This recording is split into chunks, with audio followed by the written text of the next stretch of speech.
Now, the Perth homeowners finding a fortune in their backyards. As the city continues to grow, land close to the city is becoming rarer and more valuable.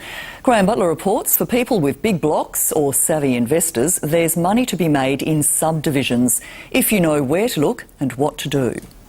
I think there's a very big housing shortage at the moment. People are basically looking to subdivide to improve the value of their properties. In the 1950s, this was the great Australian dream. A big house on a big block. And why not? Perth was a little city with plenty of room. The population was just over 300,000. Today, it's a different story.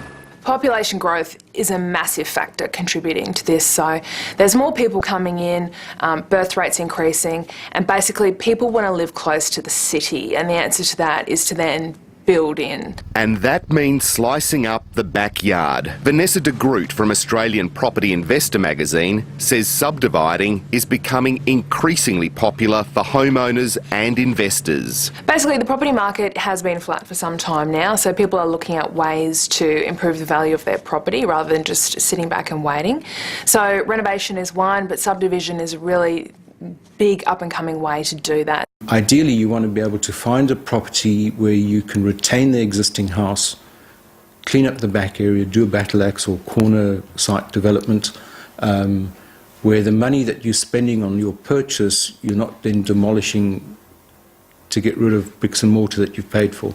Trevor Dunkley from Property Wizards says infill suburbs are becoming increasingly popular in Perth. From an investor point of view, timing-wise, this is actually a very, very nice time to be active and in the market and preparing yourself for the upswing that's coming. If you can cut your block in two, build more properties, that increases the value of the property. And if you rent them out, it can also obviously improve the yield, which means you're getting more money in your pocket. Australian Property Investor magazine has identified the Perth suburbs with the most potential for subdivision. Nollamara, Kewdale, Morley, Dianella, Rivervale, Innaloo, Bayswater, Scarborough, Mosman Park, Subiaco, Claremont and Nedlands.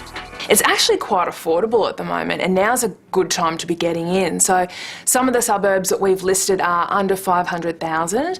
I think Nollamara is actually under the median house price for Perth, so you can get in at just over 400,000, subdivide, make some profits there. But subdivision potential will depend very much on your local council and zonings.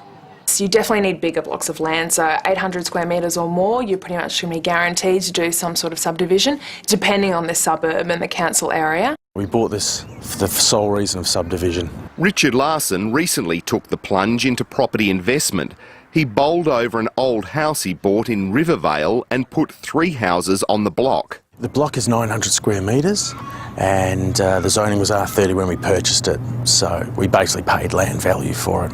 Many subdivisions are battle axe blocks, but Richard was looking for something he could do more with.